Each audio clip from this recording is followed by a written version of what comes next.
Entonces, ya dice esto que empezó a grabarse. Muy bien.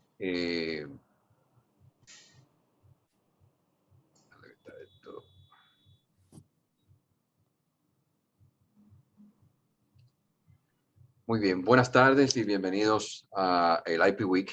En la tarde de hoy me acompañan los licenciados Jaime Ángeles, Julio Miguel Castaños y Miguel Valerio, quienes desarrollarán diferentes aspectos de la responsabilidad civil y penal de la inteligencia artificial. Esto de la inteligencia artificial es parte de la era de la innovación, que no es más que el proceso que va desde la idea o formulación del concepto inicial hasta el lanzamiento e introducción en el mercado de un producto o servicio nuevo o perfeccionado que busca dar respuesta a las necesidades tanto explícitas como implícitas de los consumidores actuales. Esta es la puesta en práctica o la puesta en práctica de esta innovación es cuando ocurren en la vida real una serie de cosas que son las que vamos a tratar en los temas que nuestros expositores van a presentarles. Antes de dar inicio a la presentación, hay algunos temas de índole doméstico que quiero repasar con ustedes. En primer lugar, vamos a mantener siempre los micrófonos apagados. Eso va a evitar que ruidos innecesarios nos distraigan en la presentación. Todas las preguntas, por favor, háganlas vía el chat. Esas van a ser recogidas y las preguntas van a ser hechas al panel al final de las presentaciones, esto con miras de ahorrar tiempo. Sin más, vamos a comenzar con la primera exposición a cargo del licenciado Jaime Ángeles. Jaime es abogado, frecuente expositor nacional e internacional, es autor de numerosos artículos en sus diversas áreas de práctica y de la propiedad intelectual, incluyendo uno para la UNESCO sobre comercio electrónico. Jaime es profesor de propiedad intelectual en República Dominicana, es socio fundador de la oficina Ángeles Pons y también se desempeña como árbitro en los centros de resolución de controversias de la Cámara de Comercio, tanto de Santo Domingo como de Santiago. Ha sido presidente de ADOPI, presidente del Comité de Derecho de Autor de ACIPI, secretario de la Cámara de Comercio de la Tecnología de la Información, TIC, y miembro del Consejo de Directores de la Information Technology Law Association, con sede en los Estados Unidos. Jaime, al ser el primer participante, nos va a, vamos a decir, que introducir un poco en el tema de la inteligencia artificial y sobre todo el papel de lo denominado Big Data en la inteligencia artificial. La cual tiene graves y muy graves repercusiones en la misma, como ya ustedes verán. Hay sentencias contradictorias que él va a, de una manera u otra, a darle algunas pinceladas respecto de esto. Pudiera decirse que al final del día, ¿quién es el cerebro en propiedad intelectual? Si es el ser humano que creó y ese software, o si es o viene de la máquina misma, si le hemos dado vida a esa máquina, los tiempos modernos de los Frankensteins. También la presentación de Jaime va a tocar temas de derecho de imagen como los deepfakes y el uso de avatars en grabaciones reales y si habría un desplazamiento de los autores hacia la propiedad intelectual. Entonces, sin más, les dejo al amigo Jaime Ángeles. Bien, muchas gracias, José. Muchas gracias a DOPI por la invitación a hablar de estos temas que son, la verdad, que siempre muy interesante ya encontré el share sound, muy interesante para el mundo de hoy en día. Entonces, fíjate, lo primero que quiero decir, como yo soy el que me toca el primer expositor, es que debemos recordarnos que para que haya inteligencia artificial necesita haber una data, necesita haber el Big Data, que viene de todo. Viene, como vamos a ver, viene de que usted es de Netflix, viene de que nosotros utilizamos Alexa, viene de que alguien tiene a Siri, y así sucesivamente. De todo lo que existe, aparece una data que sirve para ser recopilada y que la inteligencia artificial pueda hacer algo. Ojo, una cosa es que haya esa big data y otra cosa es, como nosotros vamos a ver más adelante, el machine learning, que se da de manera muy dirigida e identificada. Y la primera pregunta que siempre hay, donde más uno encuentra eh, esa interrogante, bueno, pero la inteligencia artificial puede ser autor o no puede ser autor. La fotografía que nosotros vemos en pantalla no es casual. Es una fotografía que quizás la mayoría de ustedes reconoce, de un famoso caso de varias fotografías que fueron tomadas fueron preparadas por un fotógrafo profesional, pero el interruptor de la cámara fue el mono que lo hizo. Y entonces vino la gran discusión. En la República Dominicana no puede haber ese tipo de discusión. Hubo discusión en los Estados Unidos, hubo discusión, bueno, principalmente fue en los Estados Unidos, donde ellos tuvieron que dar una decisión de que no, el animal no puede ser autor. En la República Dominicana era obvio, solamente la persona física puede ser autora en la República Dominicana. Pero nosotros vamos a ver que nosotros queremos saber quién es autor, pero al final vale la pena uno preocuparse porque es el autor. Claro, esa pregunta la estoy haciendo y sé que algunos puritanos del derecho de autor se van a rasgar la vestidura y van a decir, ahí está Jaime Ángeles negando el derecho moral que le pertenece al autor. Pero por algo nuestra ley y muchas legislaciones, al igual que Bernal, ha tomado ciertas reglas para cuando no hay de manera definida quién es el autor. Ahí nosotros tenemos el tema de las obras anónimas, ahí nosotros tenemos el tema de las obras colectivas. Y nosotros podemos también decir en la República Dominicana el tema de los productores de programas de computadoras, en el cual el productor tiene toda la presunción de manejar el patrimonio, los derechos patrimoniales de esos autores. Entonces, siguiendo con las reglas, para luego ir a los casos específicos que nos podemos encontrar, vemos que puede haber un cambio de paradigma si nosotros no vamos a ver la originalidad. La originalidad, que es algo esencial en materia de derecho de autor, pero hay que verlo caso por caso, si existe o no originalidad. Hay mucha discusión internacionalmente, principalmente en el área, en los países de habla anglosajona, donde si bien es cierto que se puede crear obras por inteligencia artificial, pero que si realmente tienen creatividad.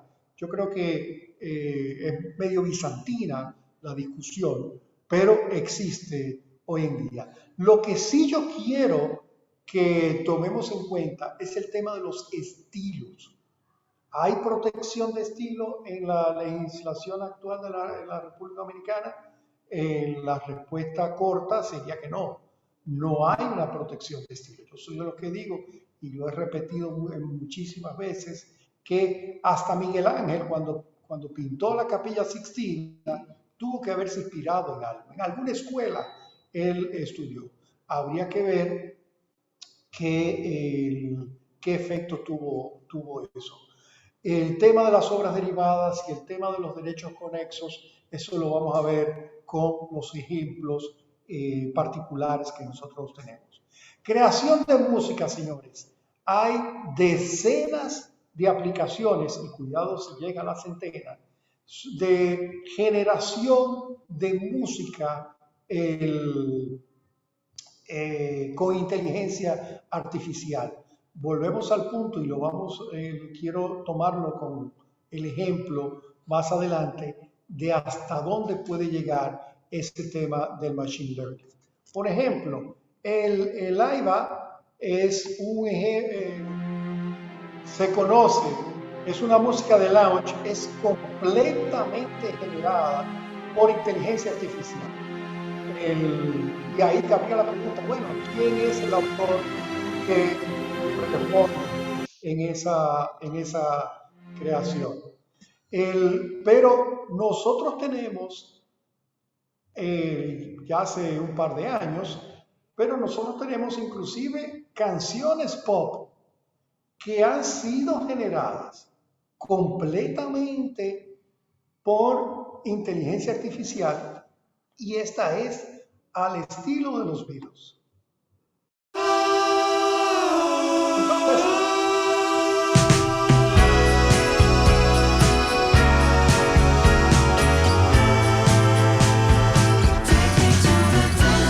obviamente que en estos casos hay que uno preguntarse cuál es el tema con el estilo. Esa utilización del estilo, ese machine learning que han tenido con la data, en este caso de los virus, afecta el tema de plagio. Eso habría que analizarlo, obviamente, caso por caso, para ver si existe o no alguna infracción a los derechos patrimoniales o morales de algunos de los autores. Pero ojo, tomen en cuenta el tema del machine learning. Puede ser que no solamente haya que hacer estudios sobre si los compases van, sobre si el ritmo va, sobre si la melodía, sino tendríamos que hacer una ingeniería reinversa para nosotros poder encontrar si se utilizó, cuáles elementos se utilizaron.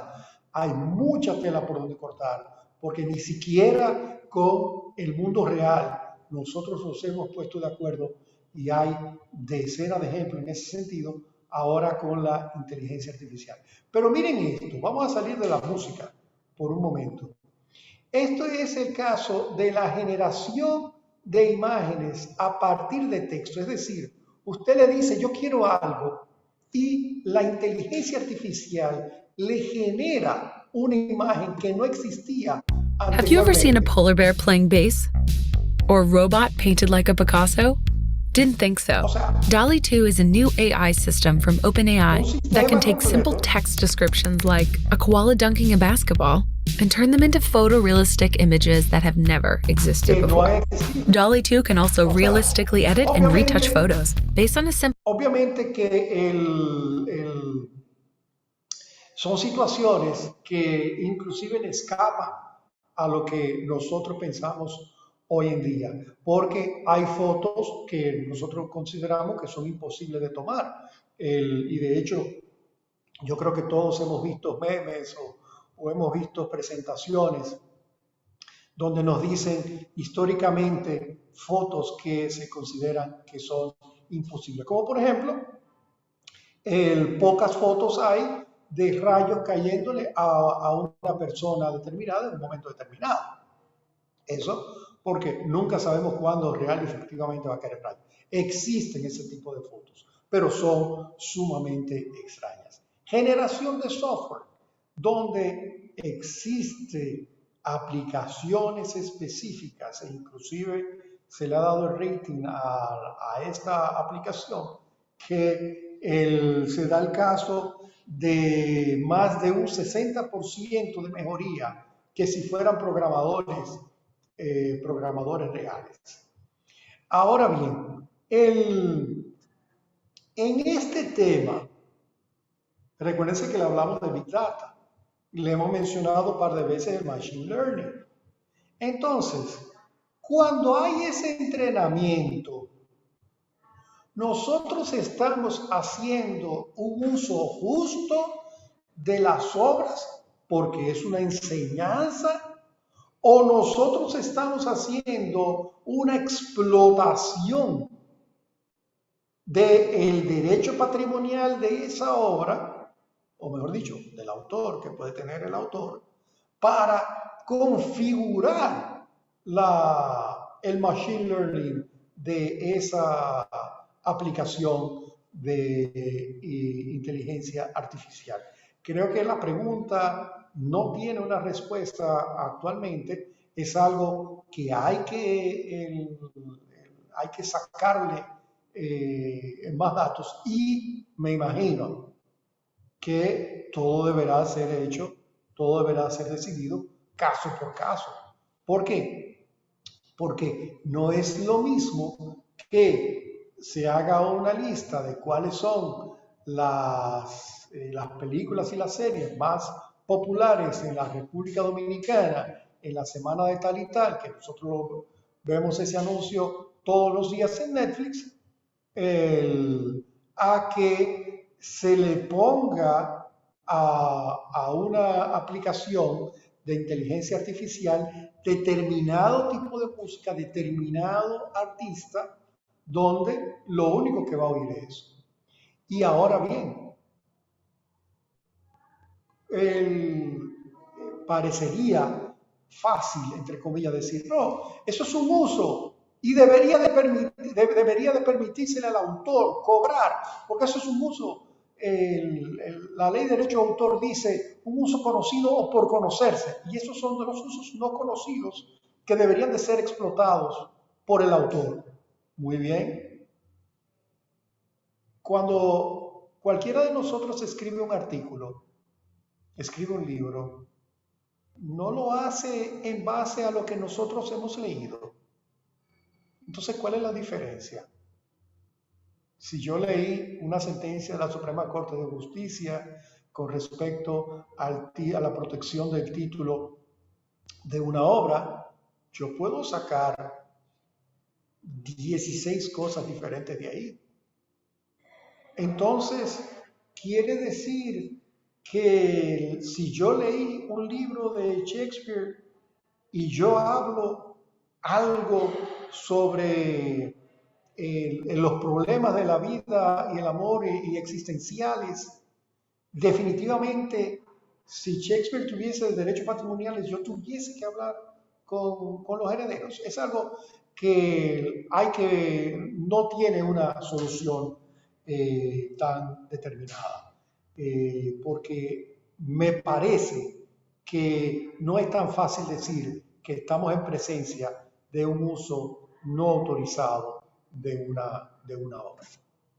Ahora bien, como lo había anunciado en la introducción, José, nosotros tenemos, señores, en inteligencia artificial, creaciones de video. Yo quería hacer, y no pasa que no me dio tiempo, yo hubiese querido utilizar esta herramienta y haber hecho los primeros minutos o los últimos minutos con una explicación con mi voz o sin mi voz, ¿verdad?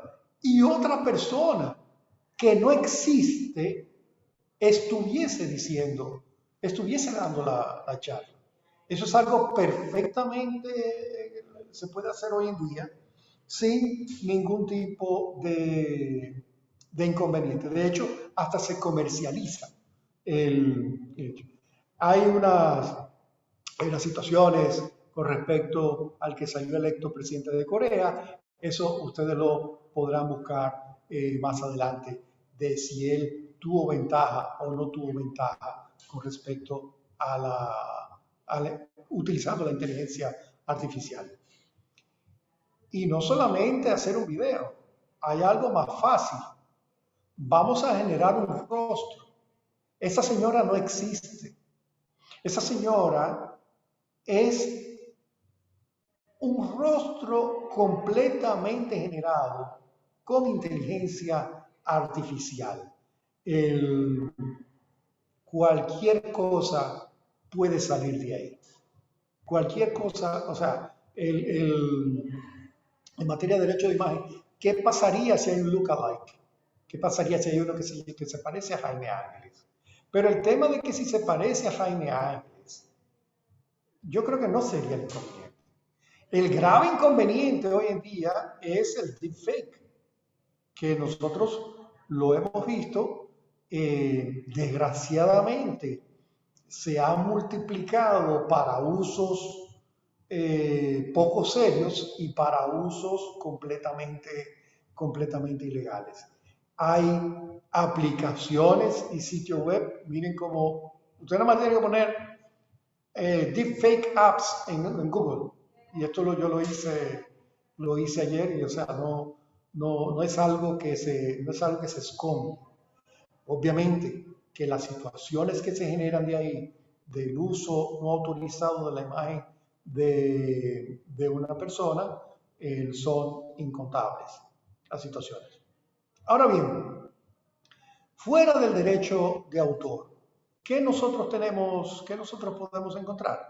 Bueno, en el tema de marcas, hay sitios para crear marcas, para crear logos, se le dice algo, y no es que hay un fulano mático detrás que te va a pintar y te va a entregar en una hora. No, es que simplemente va a haber una aplicación de inteligencia artificial que le va a decir qué se puede hacer, qué no se puede hacer. En materia de patentes, ya nosotros tenemos en Australia hay una sentencia que le ha otorgado derechos de inventor. Claro, ahí podemos analizar luego el tema de que inventor, pero lo principal es el titular de la patente. Eso es otro punto. Ahí hay sentencias contradictorias porque en Estados Unidos ha sido negado ese tema. Y ya para terminar, en materia de marcas, es uno de los mayores beneficiados de la inteligencia artificial, la protección, el brand protection, porque los sitios de eBay, Amazon y la mayoría de los dependientes utilizan este tipo de herramientas para poder detectar mercancías que hayan sido falsificadas. Yo creo que es un tema que tiene mucha tela por donde cortar. Hay muchas cosas por decidir hoy en día. Es decir, que el tema sigue en materia de propiedad intelectual, en materia de responsabilidad. Se lo dejo todo a Miguelito y a Julio Miguel, y muchas gracias por su atención. Gracias, Jaime, por tu presentación excelente en todas sus fases. Quisiera ahora pasar para ya ver los platos fuertes. ¿Qué pasa desde el punto de vista civil y qué pasa desde el punto de vista penal? Y para ello, en primer lugar, les presento al licenciado Julio Miguel Castaño Guzmán, quien es licenciado en Derecho de la Pontificia Universidad Católica Madre y Maestra, Magister de Derecho Privado Internacional y Europeo del Pantheon Assas, Magister de Derecho Empresarial de la Pucamaima, Magister de Ciencia Política en la UNFU, especialista en Pedagogía Universitaria de Pucamaima, doctor en Derecho de la Universidad de Colombia, profesor de obligaciones de responsabilidad civil y contratos de la Pucamaima, y aquellos que lo conocemos a él un poco más de viejo, cariñosamente le decimos Castañito. Julio Miguel le va a hablar a ustedes sobre responsabilidad civil en materia de inteligencia artificial. ¿Quién responde por los daños? ¿Qué pasa? Un examen de las posibilidades de identificar un régimen jurídico aplicable y si esto tiene algún tipo de aplicabilidad para la República Dominicana. Para aquellos que ingresaron cuando Jaime estaba en su presentación, había dicho que parte de de los puntos domésticos es que las preguntas las vamos a hacer vía chat. La vamos a hacer al final de todas las exposiciones para economizar el tiempo y encarecidamente pedirles mantener sus micrófonos apagados. La presentación y todas las presentaciones están siendo grabadas, por lo que me han encomendado los organizadores del IP Week que en la medida en que ustedes se mantengan conectados es porque están dando su consentimiento para que sea grabado. Sin más, les dejo entonces con el profesor Castañito. Muy buenas tardes. Muchas gracias por la invitación que nos cursa Adopi para venir a compartir con ustedes esta tarde algunas de los frutos de nuestras investigaciones en el área de la responsabilidad civil, en este caso, la que está relacionada con el tema plato fuerte, que es la inteligencia artificial. Después que escuché la ponencia de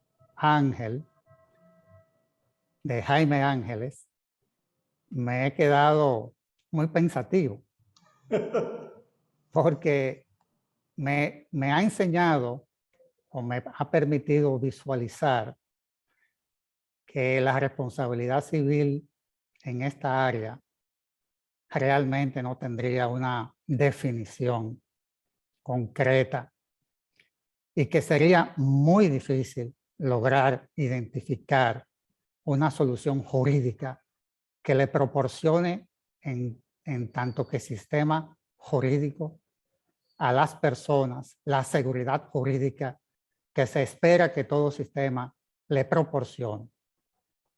Realmente el mundo tiene tremendo reto frente a esta problemática jurídica que nos trae la inteligencia artificial, porque no solamente, fíjense, Ángel la ha enfocado, Jaime la ha enfocado, perdón, Jaime, la has enfocado desde la óptica de la propiedad intelectual. Creo que quizás la que menos problemas pueda generar en el aspecto de la responsabilidad civil sea el área de la propiedad intelectual, porque tiene una legislación. Y además hay unas normas penales que sancionan de manera particular todas las agresiones que esa ley, de la cual Miguel Valerio nos hablará, pues identifica faltas concretas que transgreden lo intolerable por la sociedad y que amerita sanciones ejemplarizadoras como son las sanciones penales. El tema que yo trato de enfocar acá es el área de la inteligencia artificial que tiene que ver con los sistemas expertos y también con el manejo de los robots, fruto precisamente de esos sistemas expertos en gran medida. Y también valorar la importancia que tiene desde el punto de vista de la inteligencia artificial en la responsabilidad civil, lo que tiene que ver con la creación o utilización del conocimiento de manera autónoma por tales sistemas en las diferentes dimensiones posibles que puede tener esto en la realidad tecnológica actual.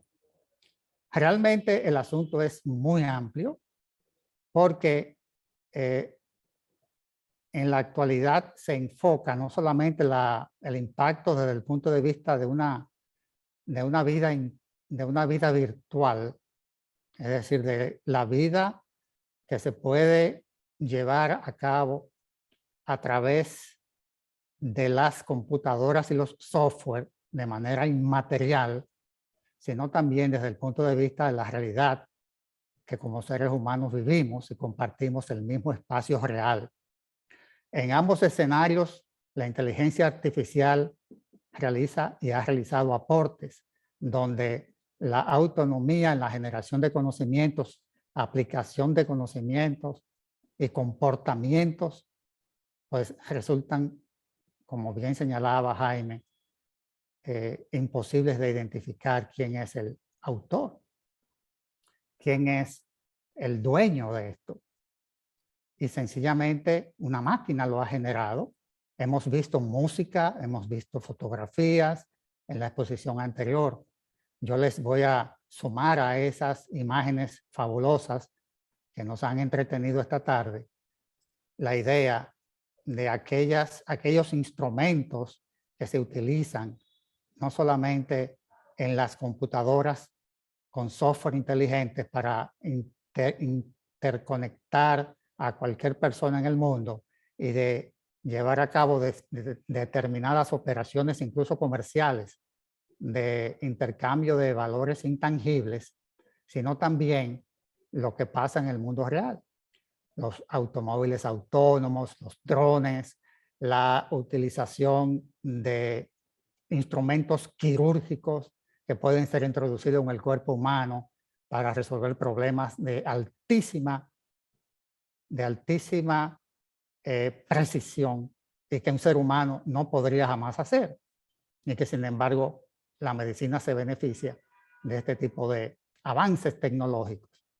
Y así vemos cómo el ser humano de hoy se ve en su propia imagen y naturaleza potencializado en estos instrumentos que él mismo no es capaz de hacer motu propio desde el punto de vista de la utilidad que generan, sino que él los crea, pero al mismo tiempo corre los riesgos que esto genera. Porque ciertamente que no sabemos dónde va a ir a parar esta realidad, esta nueva realidad tecnológica, desde el punto de vista de la seguridad jurídica de las personas en la sociedad que nosotros conocemos. Tiene que haber una transformación en los sistemas jurídicos de manera extraordinaria para poder salvar esta distancia tan grande que se va dando entre esta realidad que desborda lo virtual para irse a lo real y que nos amenaza de manera definitiva, porque si salimos lesionados como consecuencia de algunos de estos instrumentos, evidentemente que nos va a ser muy difícil identificar quién sería el responsable de ello. Y por lo tanto no nos va a garantizar un retorno en cuanto a la reparación de los daños se refiere. Esa es la problemática que trae el tema desde la óptica de la responsabilidad civil. Podríamos decir entonces que si definimos lo que es un robot, por ejemplo, siguiendo a Robin Murphy, que nos da una definición en su libro Introduction to All Robotics, él afirma que un robot inteligente es aquella mecánica que puede funcionar autónomamente. Es decir, la característica que se destaca en este tipo de instrumentos que son frutos de la inteligencia artificial, pues es la autonomía, un comportamiento autónomo. Es decir, se va a resaltar que se trata de una inteligencia que dota a un robot, por ejemplo, de la capacidad de integrarse, interactuando en el mundo, moverse en él, modificándolo, que puede funcionar autónomamente, es decir, adaptándose a los cambios de su entorno y de sí mismo, y continuar en la consecución de sus tareas. Entonces, fíjense qué grave. Estamos creando una réplica del ser humano que no es un ser humano. Hoy me llegó un video por WhatsApp de una pequeña entrevista que alguien le hace a una a una androide, preguntándole que cómo ella explica que ella pueda tener la capacidad de interactuar y de resolver los problemas con una mayor eficiencia que la que puede tener la que tiene un ser humano. Y termina esa entrevista con ella diciendo, mira, a mí me creó un ser humano. A mí me creó un ser humano y por lo tanto lo que yo soy es sencillamente algo que existe y es la creación de un ser humano. Pero yo jamás podré ser un ser humano. Y cuando pregunta, bueno, ¿por qué tú jamás podrás ser un ser humano? Y contesta, porque yo no tengo alma. Nunca podré tener alma. Esta frase que cierra esa pequeña entrevista, que yo me imagino que es una entrevista virtual creada para destacar lo que está pasando. Lo que esto nos enseña es un problema, un determinado problema que no sé cómo lo vamos a manejar los seres humanos, porque en el futuro van a haber muchas entidades, muchas máquinas inteligentes de este tipo, interactuando con todos nosotros, modificando nuestros espacios. Y nosotros no sabemos, porque quien las crea son seres humanos, qué tan sanas de espíritu, entre comillas, porque ella ya dijo que no tiene alma, son o serán, porque si el ser humano las crea para la maldad, tendremos un mundo muy complejo, muy difícil. Entonces, fíjense, y todo eso es posible, ¿verdad? De hecho, las redes sociales están llenas de personas perversas y hacen de las suyas, creando situaciones dañinas a cada rato. Fíjense entonces, ¿cuáles son las categorías o clases de robots? Bueno, hay robots que son diseñados para una tarea determinada, que se dedican solo a algo en particular, sobre todo en el área industrial. Estos no son realmente con una inteligencia artificial que le dé una autonomía completa, porque siempre van a requerir que el ser humano pues los dirija hacia ella. También hay otras que tienen que ver con el ambiente en el que se desenvuelven. Puede ser un ambiente físico, puede ser un ambiente virtual. Ya me refería a eso hace un momentito.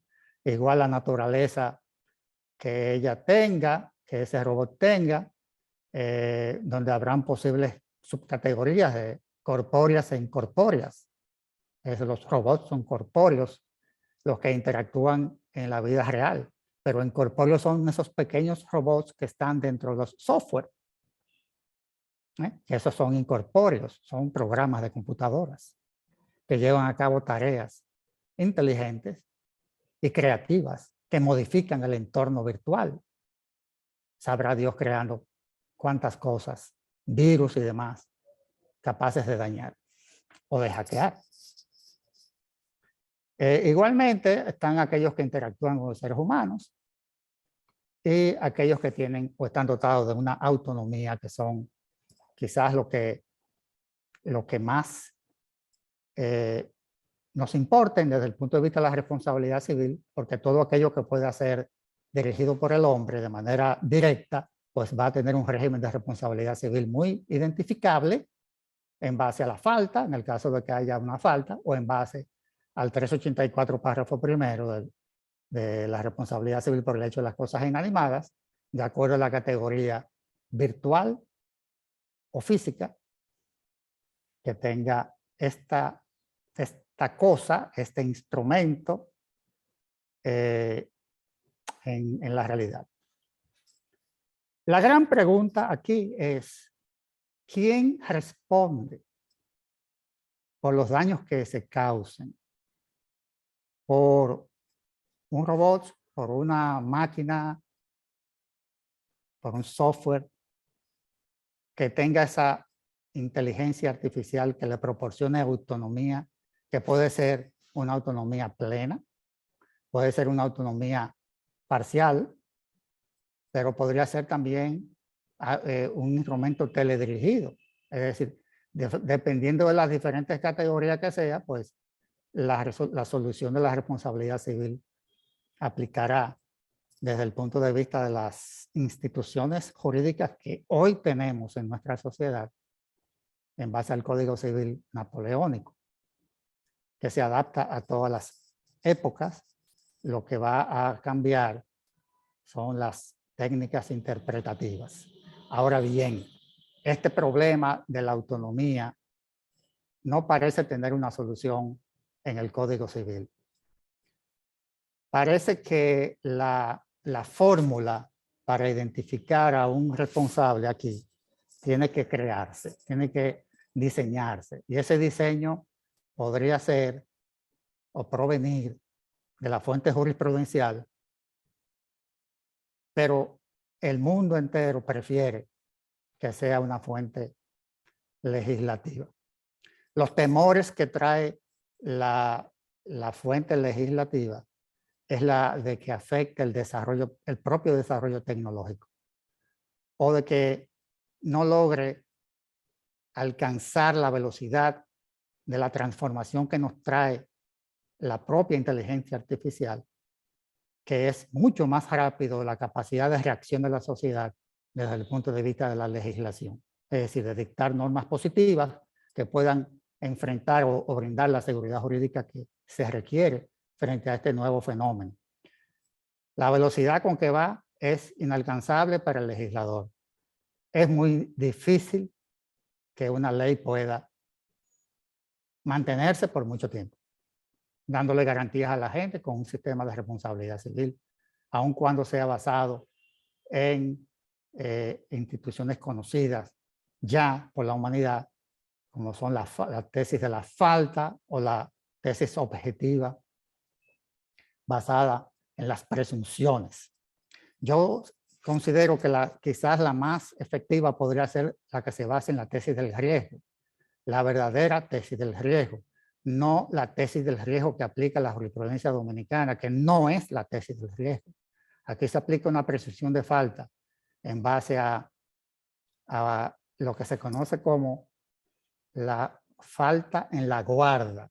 Es decir, se identifica al guardián de la cosa inanimada a quien se le aplica una presunción de falta, y esa falta que se presume que ha incurrido este guardián es la falta en la guarda. Es decir, es una verdadera falta. En el caso de las cosas peligrosas, que sería el caso de los automóviles autónomos o de todas esas, los drones que se pueden y se irán desarrollando cada vez más. Yo creo que eso será uno de los vehículos del futuro próximo que más van a abundar en las sociedades para el transporte de personas y de cosas en las ciudades, los drones. Eso viene.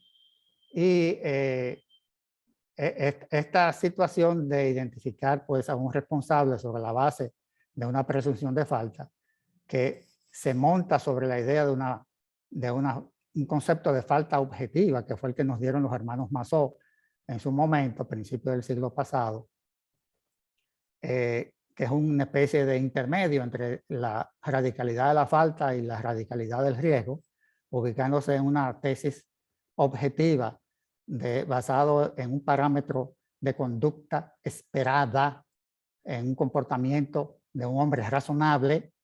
Pues ese método es el que aplica la jurisprudencia dominicana en la presunción de responsabilidad que aplica para los casos de cosas inanimadas. En el caso de las cosas peligrosas, decía que los frutos de la inteligencia artificial podrían ser en su gran mayoría cosas peligrosas, dependiendo de cuán seguras sean, cosa que está por verse todavía. Sería sobre la base de una obligación de seguridad o un deber de seguridad, al estilo al que se aplica interpretando a la ley 125-02 de energía eléctrica dominicana. En su artículo 91 prevé un deber de seguridad a cargo del distribuidor de la energía eléctrica. Pues esa misma regla podría ser transportada, en este caso, con una obligación de seguridad que no tenga por fuente al legislador, sino que tiene por fuente a la propia jurisprudencia, cosa que ya existe, una obligación de seguridad extracontractual que no es legal, porque no proviene de una ley, ni tampoco de un contrato, sino que proviene de la apreciación del riesgo que es capaz de producir y exponer una cosa peligrosa a las personas que compartimos el espacio. Y sobre esa base se aplica un deber general de seguridad cuyo origen se encuentra en el artículo 42 de la Constitución de la República Dominicana, que garantiza la seguridad en la integridad física de las personas, así como también en el propio artículo 75 de la Constitución, y también lo podríamos encontrar en el propio artículo 382 del Código Civil, desde el punto de vista de lo que es el deber de no dañar, que es una norma implícita que se encuentra dentro de ese texto, porque si estás obligado a reparar porque causas daños, evidentemente es porque está prohibido dañar o porque tienes el deber de comportarte de una manera que no dañes. Entonces, sobre esa base puede haber una obligación de seguridad que nazca de ahí y ser introducida en la interpretación de esta norma de cosas inanimadas como garantías desde el punto de vista de la tesis del riesgo de que el guardián sea el que pague esa cuenta. Sé que nada más tengo 20 minutos de exposición y por eso simplemente concluyo diciendo que no hay solución definitiva, que la solución será, como dijo Jaime, caso por caso, y se aplicarán las reglas que apliquen a ese caso de acuerdo a las herramientas jurídicas del momento y a las innovaciones prácticas que la jurisprudencia sea capaz, aplicando en este caso no una inteligencia artificial, sino una inteligencia real para resolver el problema jurídico del caso concreto que le sea sometido a su consideración. Buenas tardes. Gracias, Julio Miguel, por esa presentación. La verdad que nos pones en otro contexto y da entonces la bienvenida a nuestro próximo expositor, que alto conocido por todos nosotros, el licenciado Miguel Valerio Giminián. Miguel es licenciado en Derecho cum laude de la Pontificia Universidad Madre y Maestra. Es máster en Estudios Políticos Aplicados de la Fundación Iberoamericana de Gobierno y Políticas Públicas de Madrid, España. Es doctor en Derecho Penal y Ciencias Penales de la Universidad Pompeu Fabra de Barcelona. Tiene una maestría en Derecho Administrativo de la Universidad del Externado de Colombia. Es, entre otras cosas, socio fundador de Valerio Giminián Roa, profesor de victimología. No es que se hace la víctima, es con respecto de las víctimas, a propósito. De Derecho Procesal Penal, de Criminología, de Política Criminal y de Derecho Penal en grado y posgrado también de la Pucamaima. Miguel nos va a hablar ahora de la parte que tiene que ver con la inteligencia artificial, pero desde el punto de vista penal, como una forma de pensar y realizar tareas, donde hay diferentes modalidades que al mejorar el desarrollo de la humanidad trae sus asuntos, sobre todo en aquellos sistemas en donde pueden actuar de manera autónoma y distinta y separada de su inventor o usuario, lesionando o exponiendo o poniendo en peligro bienes jurídicos tutelados por el derecho penal. Esto nos hace pensar que nos encontramos ante una especie de derecho 5G para estar en tema con las telecomunicaciones o de quinta velocidad. Sin más, entonces le cedo la palabra al amigo Miguel Valerio. Bueno, José, muchas gracias por la invitación a la DOPI, ¿no? A la IP Week. No sabía que había un IP Week, pero tenemos un IP Week. Muy bien. Me siento muy contento de compartir con mi profesor Julio Miguel Castaño y con mi profesor Jaime Ángeles. Y evidentemente esta exposición para mí tiene un sentimiento muy especial, porque con el profesor Jaime Ángeles yo me inicié en Derecho de Autor cuando empezaba mi carrera, que este año estoy cumpliendo 25 años, y con Julio Miguel pues hemos compartido ya muchas cosas académicas, con lo cual yo esta exposición, más que una exposición, son muchas interrogantes la que me deja. O sea, yo no pude llegar a conclusiones concretas, pero voy a intentar tratar de hacer un sistema de imputación de responsabilidad penal sobre inteligencia artificial. Eso es muy complicado porque de entrada hasta las personas que trabajan el tema de inteligencia artificial en la Unión Europea dicen que es muy difícil de definir lo que es la inteligencia artificial. O sea, ni siquiera sabemos muy bien hoy qué es inteligencia artificial. Sí sabemos aplicaciones de la inteligencia artificial, pero no así de la definición en sí del concepto. Yo voy a atrapar la más sencilla, que era de la Real Academia de la Lengua Española. Yo creo que esa es muy sencilla y esa al idioma español evidentemente se le adapta porque es la máxima autoridad del lenguaje de nosotros, y a partir de ahí yo voy a hacer una serie de trabajos. La estructura que yo le propongo es una introducción de nociones básicas, impacto jurídico, de esas nociones básicas ya en el ámbito del derecho penal, y yo amplié un poco, me tomé un poco el atrevimiento de ampliarlo al sistema de justicia criminal, porque yo creo que ahí también tiene un impacto muy importante la inteligencia artificial. O sea, no solamente en el ámbito del derecho penal, sino en el ámbito del proceso penal y del derecho procesal penal. Vamos a ver algunos problemas actuales que se han dado sobre casos de inteligencia artificial, porque evidentemente algún lado práctico lo tendremos que llevar. Y finalmente yo haré una pequeña conclusión.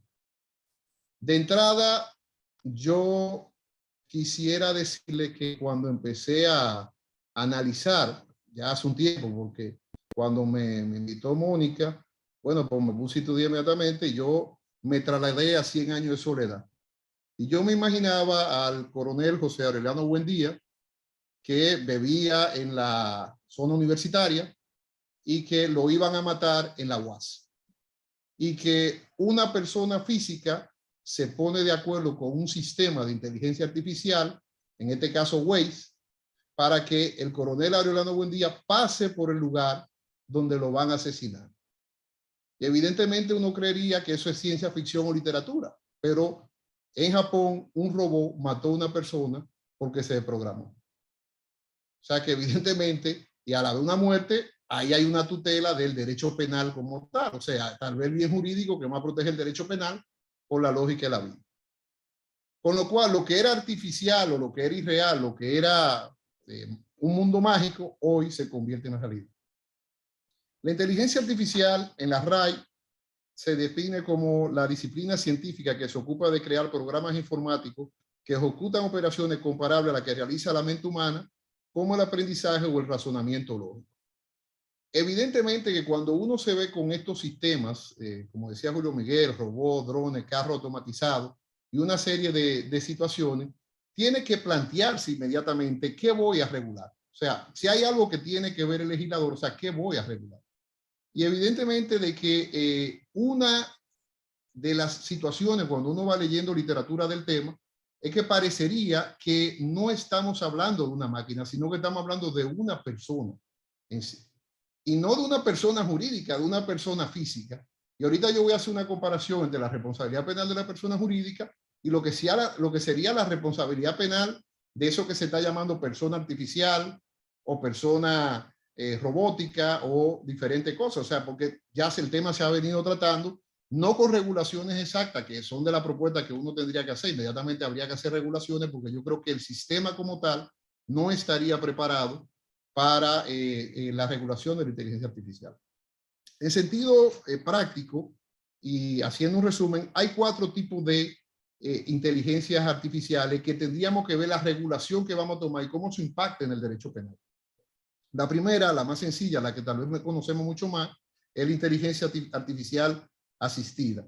En esa se colabora con las tareas para realizarla con rapidez. Son sistemas que nos ayudan a eficientizar, agilizar, pero que son controlados básicamente por el hombre. Con lo cual, ahí evidentemente, desde que yo digo hombre o mujer, porque en estos tiempos hay que decir hombre o mujer, vamos a poner ser humano para que al final no me digan machista. Entonces, cuando el ser humano ya maneja el equipo, maneja la máquina, pues inmediatamente, por lo menos, podemos ver un responsable.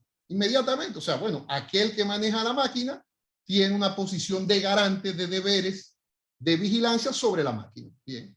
Otra opción sería que si el error no fue por esa persona que manejó la máquina, pues evidentemente de que el fabricante, podríamos ver si fue el fabricante. O en su caso, un tercero que tal vez alteró el sistema de la máquina, que sí está regulado en la ley de delito informático, la alteración del sistema informático, pero que evidentemente yo lo que digo es que aún la ley de delito informático resulta insuficiente para todo este tipo de temas. Porque ya no estamos hablando de delito informático como tal, sino estamos hablando de delitos que son normales, como el asesinato del coronel Ariolano Buendía en la UAS. O sea, un asesinato normal. Lo que pasa es que ahí interactuó juez con una persona física. La segunda, inteligencia artificial automatizada. En esa se realizan tareas cotidianas y excepcionales de forma automática, generalmente de apoyo administrativo, se da mucho en el sector empresarial, típico programa de contabilidad, típico programa que nos ayudan a eficientizar la empresa. Evidentemente de que ahí ya empieza un poco el problema, porque aunque son sistemas controlados directamente por una persona física, no hay duda de que algunas situaciones ya se dan de forma automática. Imaginémonos algo sencillo. Una declaración de la renta que yo lo haga en un sistema de inteligencia artificial que contablemente me diga que tengo que pagar una cantidad y se equivoca. Pero yo, cuando enseño mi planilla y mi declaración, lo que yo le digo al sistema, evidentemente era correcto, pero hubo una equivocación en el sistema. Hay una imprudencia, se podría alegar en cuanto a la Dirección General de Impuestos, la cual no va a crear eso porque ella nunca cree nada y va a cobrar como quiera, pero al final de cuentas tendría que ver ahí penalmente, porque eso es lo que habría que regular, si fue la persona física o si fue la máquina en esa actividad automática. Pero ahí tal vez un penalista que sepa de regla de imputación dice, bueno, pero es que usted también tenía que tener cuidado con los asuntos negligentes de esa máquina. Pero ojo, cuando ya estamos hablando de negligencia, ahorita lo vamos a ver también, ya estamos entrando en tipicidad penal. Ya estamos hablando de otra tipicidad. No exactamente la tipicidad actual, donde yo soy negligente porque evidentemente tendría una posición de garante. La tercera es inteligencia artificial aumentada. Esa facilita la toma de decisiones aprendiendo de la interacción realizada y los resultados obtenidos. En este caso tenemos las famosas redes sociales. O sea, hay muchas imágenes. Si yo abro mi móvil ahora, yo digo, me va a decir inmediatamente, tal vez te puede interesar. ¿No? Ahí se aumenta mi nivel de búsqueda. Pero ahí también, si ustedes me dicen a mí, a los fines de este seminario, fue una charla muy aburrida. Porque también en esa, el ser humano como tal tendría una interacción muy fácil de identificar. Y si no, yo podría ver qué ocurrió en ese momento determinado. Me estoy refiriendo, por ejemplo, a una red de pornografía infantil. O sea, yo, bueno, X, para no ponerme yo, porque mi mujer está viendo este seminario, se dedica a ver pornografía. Me mandan un link de pornografía infantil. La simple posesión de pornografía infantil es una sanción penal. Entonces, esos son el tipo de problemas penales que podemos ver a diario y que evidentemente yo digo que me fui con más interrogante que lo que yo le puedo poner a ustedes, pero por lo menos quiero ser humilde y quiero enseñarles lo poco que pude aprender leyendo todo esto. Inteligencia artificial autónoma. Aquí sí, esta sí es la que a mí me interesaría y es la que voy a trabajar esta tarde. Su capacidad de la toma de decisiones sin la intervención humana. Esa sí que me interesa. Cuando usted toca Waze y puse el ejemplo del coronel, porque todo el mundo no se va a acordar de mi charla, pero sí se va a acordar del coronel Aureliano Buendía, que vivía en la zona universitaria, que lo mandaron para la UAS y lo mataron. Waze, yo le pongo la dirección, pero Waze elige la ruta que yo debo tomar. Ojo, imaginémonos que se demuestre que Waze mandó adrede al coronel Aureliano Buendía por el lugar que lo iban a matar. Parecería ficción, parecería literatura, pero no es literatura, es la realidad. Porque esto parecía un cuento de hadas hasta que me puse a estudiar y digo, hombre, pero sí podría pasar. O sea, no es algo esotérico. Visto eso, yo entonces me fui al derecho penal como tal para yo poder ver las reglas de imputación y ver la problemática y cómo resolvería, cómo yo resuelvo esos problemas en la categoría del delito, de la teoría del delito, utilizando la inteligencia artificial. Y vamos a ver algunos problemas actuales de casos que yo voy viendo donde, ojo, habría que ver hasta dónde actuó la máquina y hasta dónde actuó el ser humano. Y si hubiera regulación. Claro, si no hay regulación, un penalista de mano de seda inmediatamente le va a decir, bueno, aquí hay un tema con el principio de legalidad. Eso como tal vez no estaba tipificado. Y tal vez con esto voy dando algunas de mis conclusiones. Hace una cláusula general de que cuando tú utilizas inteligencia artificial en el crimen o trabaja con inteligencia artificial, hay una agravante. Esa podría ser una, pero muy aburrida. Yo voy a tratar de hacer una mucho más divertida.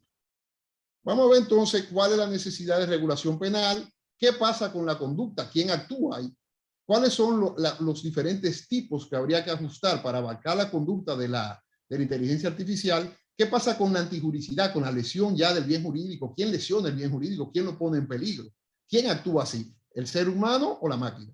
Y finalmente la culpabilidad, que es muy interesante, porque a diferencia de lo que pasa con la persona jurídica, en la culpabilidad, en la inteligencia artificial, la máquina, el robot, el carro automatizado, tiene un discernimiento, tiene una especie de discernimiento. De hecho, se entrena para eso. Y hay algunos de esos sistemas, que ya lo decía Jaime y lo repetía Julio Miguel, que incluso tienen la capacidad de aprender más que lo programaron. Y eso ya de por sí estaríamos hablando de lo que es la inteligencia, porque una parte de la inteligencia es el conocimiento y la capacidad de aprendizaje que tiene una persona y de poner en práctica lo que aprende. Por eso yo cogí al principio la definición de la RAE. Vamos a ver entonces qué problema se me podría dar en la conducta penal. Empecemos por la más sencilla, la acción, o sea, la conducta activa. Claro, aquí la que me interesa es cuando hay autonomía de la inteligencia artificial. Es decir, cuando hay una máquina autónoma. El caso del robot en Japón. El robot no se programó para matar a esa persona, pero la mató. ¿Quién responde penalmente? ¿Quién responde? El fabricante. Bueno, pero el fabricante, si yo no le enseñé eso al robot, si usted ve mi programa y mi código de fuente, eso no está. El robot en el ambiente aprendió a mover ese palo y lo mató. Vamos a suponer uno de estos robots que limpian o barren. ¿Quién responde penalmente? El dueño del robot. El dueño del robot va a decir, bueno, yo para lo que lo utilizaba era para barrer. Y evidentemente yo no me comunico. Entonces, ahí inmediatamente desde la conducta, que es lo más sencillo en derecho penal, hay que ver si eso fue activo y quién lo activó. Y ahí va un interrogante, porque si usted me dice, tengo la solución, no la tengo del todo, podría avanzar una solución. Y evidentemente esa solución sería básicamente combinada. O sea, habría que ver el ámbito de participación del fabricante o del usuario para uno poder llegar a ver quién es el responsable en la persona física. Porque se habla ya en este tipo de temas, aunque yo eso no le creo mucho, porque evidentemente el robot no va a sentir la prisión, ni se va a reinsertar a la sociedad, ni nada de eso. O sea, los efectos de la pena sobre el robot son nulos. O sea, hablar de que el robot ha sufrido una pena es algo tonto, pero se habla, y en el libro blanco de la Unión Europea, te habla ya de que tiene que haber un botón de la muerte del robot. O algo de eso. O sea, son cosas, temas éticos, o tiene que ver la supervisión inmediata de un ser humano sobre el robot. O sea, no podría el robot actuar de manera sola. Luego, si hay una, como me enseñaba el profesor Julio Miguel de la universidad, una obligación legal de responsabilidad de supervisión del robot, evidentemente de que lo que estamos hablando es de una persona que garante, posición de garante, entonces entraríamos en la omisión. En la omisión. Y entonces, ya en la omisión, sí podríamos imputarle a uno la posición de garante, el fabricante, el usuario, el tercero. Y otra vez caería el problema que yo creo que va a haber que legislar sobre el sistema de inteligencia artificial actuando en base a su propio aprendizaje. Claro, ahí me diría alguien, dice, bueno, pero es que hay una obligación de legal, en este caso, de que haya supervisión siempre. O hay un deber ético, deontológico, de garante de supervisar el robot. Hay que tomar muy en cuenta la ausencia de conducta, es decir, cuando ni siquiera hay conducta penal, como son las fuerzas irresistibles. Yo programo al robot para que el robot mate. Evidentemente, ahí no voy a tener ningún problema, porque ahí yo soy responsable. Y hay lo que se llama la actio liberi in causa, que es una figura penal mediante la cual yo salto la figura del robot y me voy al que está atrás, al usuario, al tercero que altera el sistema, o en su caso podría ser incluso al fabricante. Claro, el tema del fabricante preciso, que hay una discusión ahí, pero eso sería mucho más para el tema civil, de la responsabilidad por producto defectuoso, pero eso entraría más en lo civil, porque en la responsabilidad penal yo tengo, lamentablemente, y se aplica al sistema también de inteligencia artificial, evidentemente a la persona física o jurídica, porque la persona jurídica en derecho penal ya responde en casi todos los países, menos en este país, que tienen el código penal parado, y responde a las personas jurídicas en leyes muy especiales, evidentemente de que yo puedo detener. No hay duda. Eso también me llevó a profundizar en el tipo de autoría y las categorías de autoría. O sea, hay una redefinición de la categoría de autoría inmediatamente. O sea, mediata, o sea, el hombre de atrás es la inteligencia artificial utilizada por el ser humano para cometer un ilícito penal. O sea, evidentemente de que si hay autoría mediata y yo soy el hombre de atrás, no es tan difícil. Pero digamos que el hombre de atrás quería llegar a un límite y la máquina sobrepasó el límite. Estaríamos ante un delito preterintencional, es decir, yo quería darle golpe y herida y la máquina lo mató. ¿Podría yo imputarle eso al autor cuando la finalidad del autor era dar golpe y herida? Un 319 sencillo del Código Penal. Entonces, ese tipo de debate son muy enriquecedores, y por eso estoy diciendo de que ponerlo como un agravante sería una solución muy fácil, dogmáticamente incluso hasta incorrecta, porque yo no podría agravar una conducta si yo no participé en la parte de la inteligencia artificial. Si yo no me participé físicamente en mi parte. El tema de la coautoría, o sea, ¿cuándo estamos ante una coautoría? Una inteligencia artificial, una máquina con inteligencia artificial o un sistema de inteligencia artificial actuando conjuntamente con los seres humanos. O sea, ¿cuándo estoy en una coautoría? O sea, ¿qué grado de participación tiene uno? O si por el contrario, yo estoy en una participación, o sea, en una simple complicidad. Yo facilité que la máquina matara, no la supervisé, me hice el loco, miré para el otro lado. El tema de los números en la oficina, para presentarse a la DGI, yo me hice el loco, miré para el otro lado. Entonces, esos son el tipo de temas que se pueden dar en lavado activo, se pueden dar una serie de delitos, que hay que redefinir la categoría de participación. Si es interesante, categoría que cogería un valor que no se usa mucho, que están en el proyecto de Código Penal, que se utiliza mucho a nivel internacional, como la instigación, que es una forma de participar en el delito, accesoria evidentemente, cuando el ser humano instiga al sistema para que éste actúe autónomamente. Entonces, ahí tenemos otra gran definición importante que habría que redefinir en cuanto a la complicidad. En el tipo de imprudencia, aquí sí que hay muchas teorías posibles, principalmente, y me alegra, Julio Miguel lo trató en su exposición, y hay un trabajo pendiente que Julio Miguel y yo tenemos de responsabilidad penal y responsabilidad civil, o sea, cuáles son los límites de uno y de otro.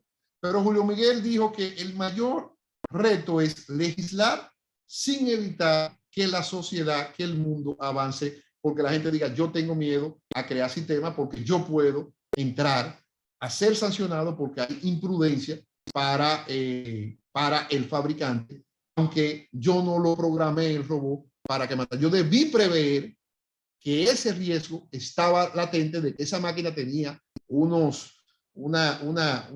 contextura que podía desarrollar su propia actuación. Hombre, o sea, si usted me dice como penalista, entonces evidentemente yo creo que cerrarían la mayoría de las fábricas del mundo inmediatamente. O empezar a eso que en responsabilidad civil aplica, pero en penal no. Dice, nosotros no somos responsables de lo que haga la máquina. O sea, hombre, en responsabilidad civil sí. O somos responsables de los fines de la máquina. En responsabilidad penal no se podría librar por eso, porque usted sabe muy bien que ninguna convención entre partes está por encima del ordenamiento jurídico. El orden público prima sobre cualquier convención entre partes que sí se podría regular, por ejemplo, hasta responsabilidad civil limitada en el ámbito de la responsabilidad civil, pero en la materia penal no hay, yo no podría limitar esa situación. Y evidentemente la imprudencia que más me gustó en los inventos que estaba haciendo era la del usuario.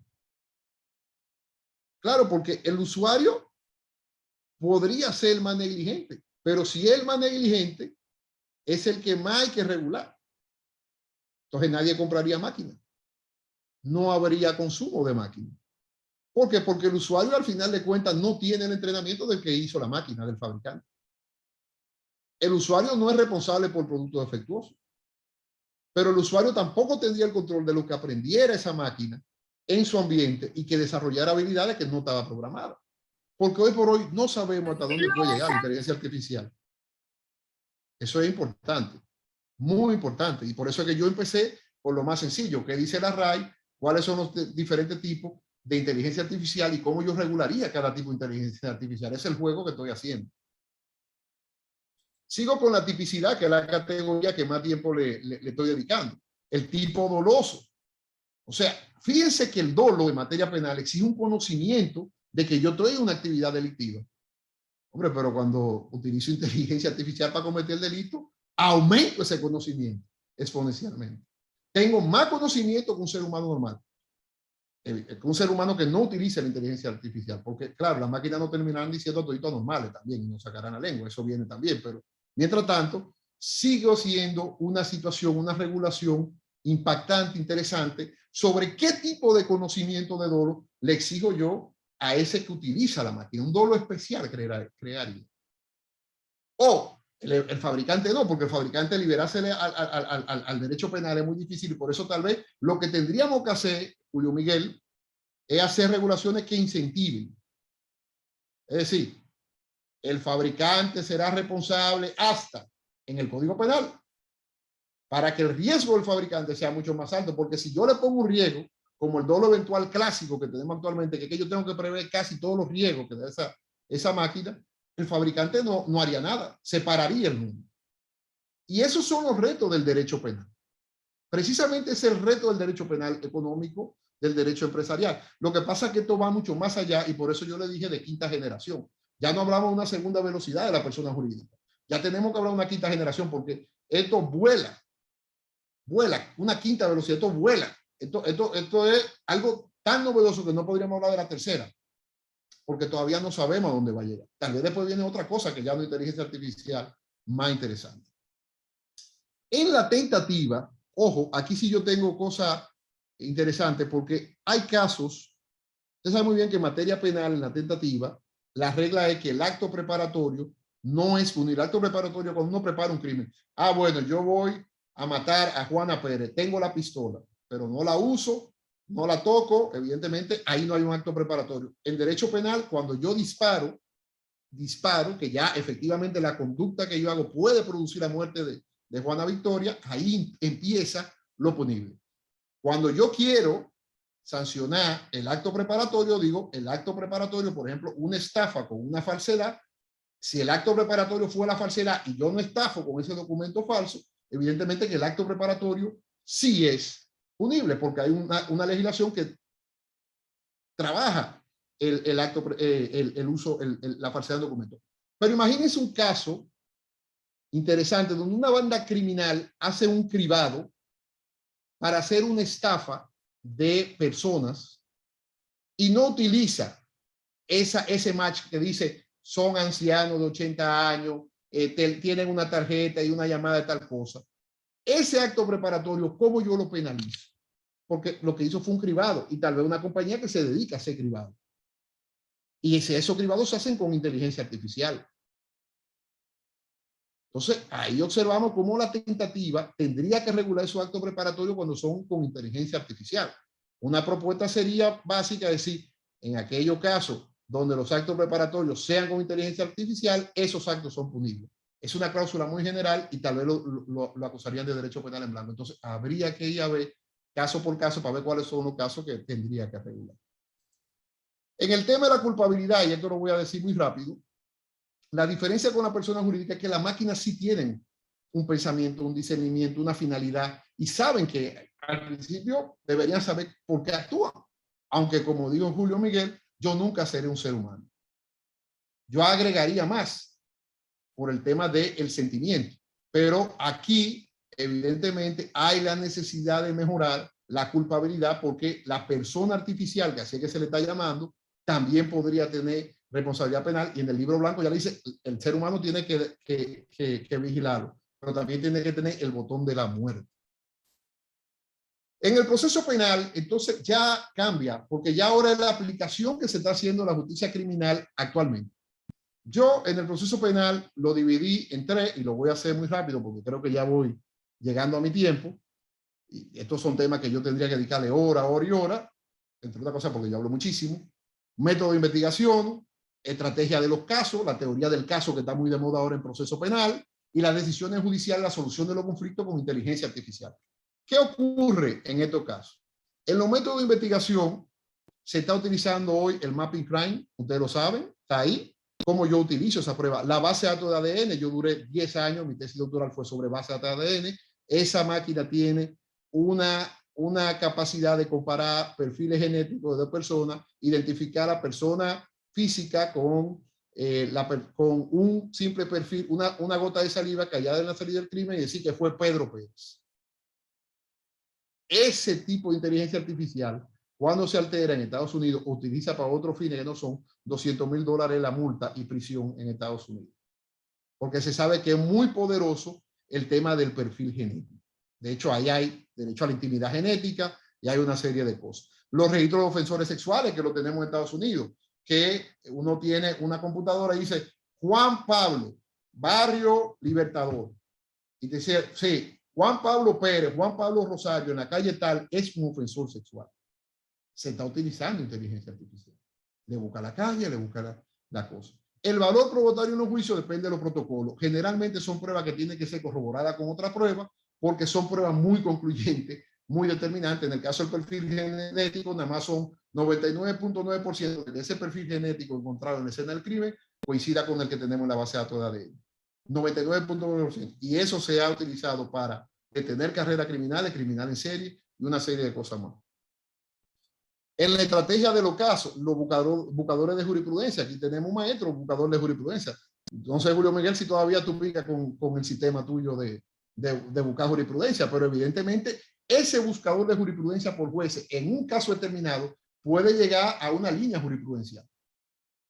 Y eso en la estrategia del caso tiene que dar. Lo mejor para los abogados que me criticaron porque yo era un amante de las audiencias virtuales, lo vuelvo y lo repito, esto fue un anacronismo del Tribunal Constitucional, no estoy de acuerdo con la sentencia, me han comido el Colegio de Abogados y demás hierba aromática porque yo sigo diciendo que sí, que la justicia virtual funciona y que vamos hacia allá, aunque lo quieran parar. Evidentemente de que cuando tú me dices hoy día eso en Estados Unidos, es muy fácil, la firma de al frente utiliza inteligencia artificial. Si tú no la quieres utilizar y no te quieres preparar para tu caso, pues simplemente no lo utilices.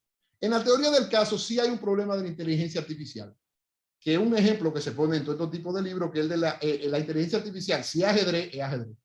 Y si es dama, es dama. El juego de ajedrez es mucho más complejo. Cuando uno juega con el computador es mucho más complejo que el juego de dama. Entonces, ahí la especificación de la inteligencia artificial también da mucho que desear. Las decisiones que sí podrían ser automatizadas, señores, las fijaciones de audiencia, o sea, ¿cómo me dicen a mí que para fijar una audiencia yo tengo que mandar un papelito, me ponen un sello, tienen que buscar en el libro y ponerlo? O sea, eso debería ser aleatorio y virtual. O Eso es una locura. Depósito y recepción de documentos. Yo me acuerdo cuando era paralegal que iba con un legajo y tenía que revisar uno por uno. O sea, porque yo no lo escaneo. En Estados Unidos todo es virtual. En España también van a hacer lo mismo. Todo es digital. Validé documento digital. Claro, el abogado que altera un documento de eso sabe que tiene su consecuencia penal. Porque estamos made in Dominican Republic. Tengo que decir lo bueno. Como me conozco el tigueraje de aquí, tengo que decir también lo malo. Notificaciones judiciales. O sea, ¿quién falló a una audiencia durante la pandemia? ¿Por qué la audiencia corrieron? Pero aquí no, este es el único país que vamos hacia un lado y salimos corriendo. Tiene muchas cosas buenas, pero en eso es una barbaridad, porque ese es el sistema y eso es inteligencia artificial que va en camino. Si vienen casos tope, límite, como el tema de sistema para la evaluación de la prueba, ahí sí ya lo penalista no da miedo. Porque puede una máquina analizar 3 testimonios y decir que sí. Por ejemplo, yo fui con mi hija María Fernanda a una clase donde lo que estaban haciendo en un sistema para detectar quién hablaba mentira en un aeropuerto. Inteligencia artificial. Había unos patrones, una pregunta, una serie de cosas y cálculos, y si esa persona hablaba verdad.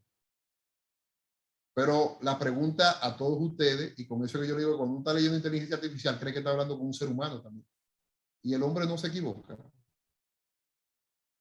¿Quién se podría equivocar más, la máquina o un juez humano? Esas son de las grandes preguntas que hay. La motivación de la sentencia, otra vez con los operadores auxiliares de jurisprudencia. Y el más interesante que yo vi es y este nombre, grábenselo, el COMPAS. Porque aquí sí hay un caso interesante de estudio en el COMPAS. En el COMPAS es un sistema que se utiliza para evaluar el riesgo de reincidencia de la persona al momento de poner la sentencia en los Estados Unidos. O sea, hay unos parámetros, hay unos patrones de inteligencia artificial que dicen a este hay que ponerle más sanción y a este no. Usted me dirá, me da miedo, a mí también. ¿Qué pasó con el COMPAS? Más de 1 millón de personas han sido condenadas utilizando el sistema, pero hay un caso muy polémico que se llama el caso Loomis versus el estado de Wisconsin. En el caso Loomis, el señor Loomis se saltó un control policial con un vehículo robado. Por saltarse el control policial con un vehículo robado, le pusieron 7 años de prisión. No hubo herido, no hubo muerto, no hubo nada. 7 años de prisión. ¿Cuáles fueron la discusión? Que los abogados de Loomis pedían que había que darle el sistema, las herramientas para un ejercicio de derecho de defensa. Y el sistema decía, no, él tiene un alto riesgo de reincidencia. ¿Qué decidió la Corte? Dice que al final de cuentas, como quiera, la defensa, la pretensión de la defensa, argumentando que se necesitaba ver el sistema, era otro argumento y que no fue el único criterio de la sentencia. Eso es muy peligroso. Pero son cosas que se pueden mejorar. Ahora, yo vuelvo y repito, ¿puede un juez equivocarse? ¿O qué más estable? Aquí tenemos pena de 2 a 20 años, de 3 a 20 años. O sea, ¿qué es más flexible? Que la máquina, mediante parámetros, diga estos son 5, 6, 7, o que el ser humano, en base a su propia voluntad, lo diga. Esas son las discusiones interesantes en el sistema de justicia criminal que yo creo que deberíamos estar hablando aquí. En la ejecución de la pena, el juez de ejecución de la pena, que fue de los grandes avances del proceso penal, el análisis de la personalidad, hay sistema de análisis de personalidad, inclusive hay robots para procesos de rehabilitación, en temas de pederastas y violadores, mujeres, muñecas y niños con inteligencia artificial. ¿Para qué? Para que traten de rehabilitarse. Entonces vemos que la inteligencia artificial ahí también tiene un rol. En conclusión, señores, porque ya si el tiempo creo que se me acabó, si no se me acabó, como quiera son 5, José, tú me la tienes que dejar hacer porque yo me estudié mi curso. Entonces, me la dejas hacer. En primer lugar, la inteligencia artificial es un campo fértil que necesita una redefinición urgente de las categorías del delito. Autoría, participación, acto preparatorio, una tentativa y la culpabilidad, evidentemente no creo que resuelvan el problema técnicamente hablando. Adicionalmente, tiene que haber una redefinición del sistema de imputación objetiva y subjetiva, porque la persona artificial es una quinta velocidad en el derecho penal. Va más rápido que la persona jurídica, que ya la persona jurídica tiene mucho más potencialidad de cometer ilícito que una persona física, entrando por lo económico. Va mucho más rápido, tiene discernimiento, con lo cual ahí hay que hacer una redefinición urgente. La técnica de investigación base a datos ADN, mapping crime, no entiendo la decisión del Constitucional. Eso para mí ha sido un balde de aquella cosa, que no lo voy a decir porque estoy en esta cosa, pero la realidad es que es una tontería. Y que yo creo que el magistrado presidente de la Suprema debería insistir con su reforma tecnológica. Decisiones judiciales, el tema de Compass, ese sí que me dio miedo, pero se utiliza. Hay una predicción ahí de reincidencia, que son de las cosas que toma el juez, y que evidentemente los parámetros de Compass son el barrio donde se crió la persona, la edad del delincuente, la historia personal, la educación, que son los mismos criterios del Código Procesal Penal. La pregunta es, ¿quién es objetivo? ¿Un ser humano o la persona física? Y finalmente, lo que no se puede quedar en este tema, pero que yo no lo traté porque entonces tendría que durar como 2 horas más, yo sé que no tenemos tiempo, son los derechos fundamentales que entran en conflicto en todo este tipo de temas. En definitiva, el coronel Aureliano Buendía fue a la UAS porque Weiss lo mandó, por esa ruta donde estaban sus asesinos. Y lo que parecía literatura y realidad o realismo mágico, hoy es verdad. Muchas gracias. Muchísimas gracias, Miguel, por esa exposición. La verdad que los minutos te los íbamos a dar como quiera, pese a que aquí de la administración me estaban haciendo más señas que un semáforo, pero nada, como en esta ocasión... José, quiero anunciar que tú eres mi abogado y evidentemente me tenía que defender. Por supuesto. En adición a tener ese privilegio, del cual me honro, y de hecho lo tengo en mi currículum, tú sabes, para generar más trabajo. También la verdad que ha sido una serie de presentaciones extraordinarias. Hemos visto de la definición puramente dicha, desde el punto de vista de propiedad intelectual, a qué nos enfrentamos, desde el punto de vista de responsabilidad civil, a qué nos enfrentamos o qué tenemos que crear a futuro. Y desde el punto de vista final ya llegamos a la fantasía tipo Dan Brown, en donde ya se dan una serie de cosas en donde real efectivamente ese mundo maravilloso y fantasioso aparentemente llegó. Nosotros vamos a hacer una serie de preguntas. El chat ha estado bastante tímido, pero yo tuve que esforzarme y yo también inventarme una serie de preguntas, porque ustedes saben que aunque yo le pedí a los expositores que me mandaran una serie de preguntas en la que yo luciera inteligente, ellos no lo hicieron. Parece que ellos me querían hacer esa maldad, pero yo voy a hacer una serie de preguntas acá para que ustedes vean que yo sí puedo y mis expositores vean que yo sí puedo hacer preguntas. En primer lugar, el que crea la inteligencia artificial, el que programa los algoritmos, palabra que se hizo famosa hace unos años, no le toca nada de la creación. Cuando no le toca, hablo de esto, que si no le toca dinero o en qué medida se puede lucrar de lo que su creación de inteligencia artificial a su vez cree. Jaime. Mira, José, hay mucha tela por donde cortar, aunque yo me atrevería a decir que la respuesta corta es que no. Hay una sentencia famosa hace poco de la Suprema Corte de Justicia de los Estados Unidos con respecto a lo que fue el caso de Oracle y Google, que era de si había protección de derecho de autor en los acoplamientos que pueden suceder en el software. Entonces, si eso uno lo sigue extrapolando a lo que serían los algoritmos, fácilmente que podemos llegar que el algoritmo como tal no. Ahora, la forma en que se pueden asociar los algoritmos pudiese ser que nosotros estemos en presencia de algo. Y obviamente, fíjate, si tú vas a formar una cadena de algoritmos para que tengan un resultado, definitivamente que tú vas a estar con una obra. Excelente, excelente. Y ya que estamos hablando de menudo y de cosas, alguien me pide que le pregunte a Castañito que si Jurisconsulto está actualizado, que cómo anda eso, ya que se hizo una referencia a que eso también puede ser inteligencia artificial. Y aparte de eso, una cuña, tú sabes, porque hay que buscársela.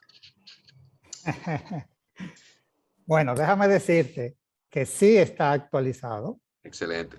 Hasta el último boletín disponible de la Suprema Corte de Justicia, estamos hablando de 2021, digamos que julio de 2021 fue el último boletín disponible. Yo no sé si en esta semana habrá salido alguno más, generalmente lo publican de 3 en 3.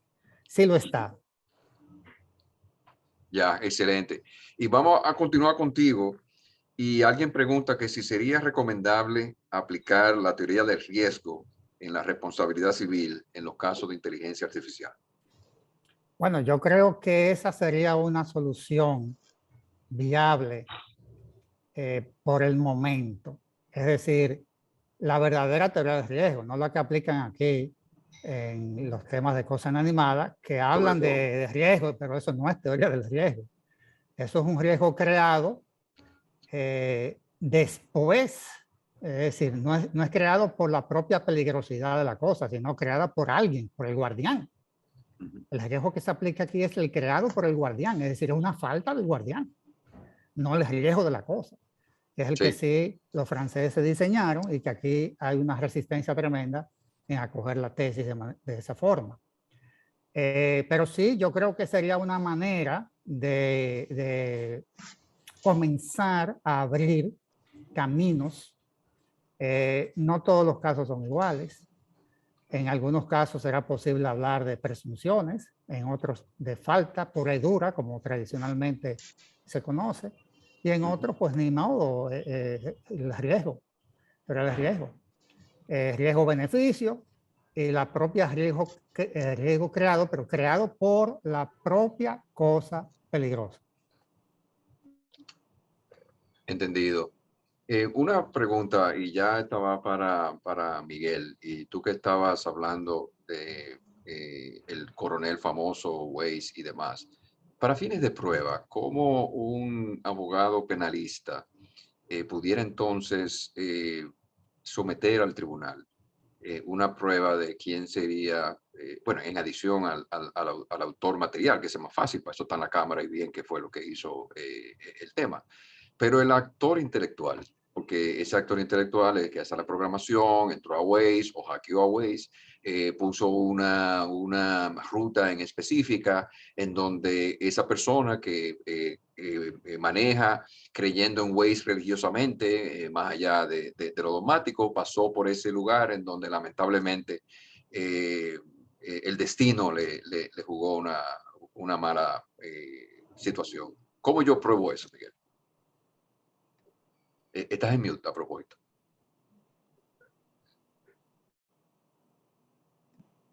Perdón.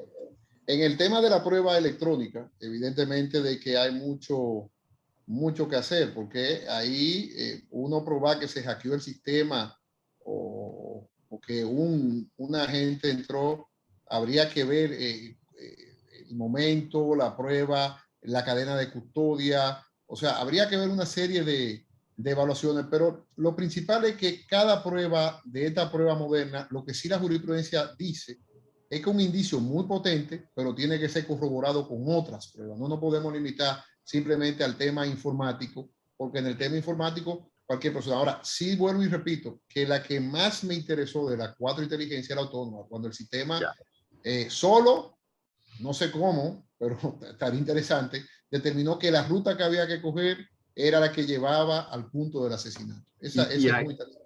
Y ahí no sería entonces el creador del algoritmo, para seguir utilizando la palabra cohete. O sea, porque alguien fue que introdujo esos códigos que al final del día le indicó a Waze, luego de que fue hackeado, que pasara ese vehículo por ese lugar.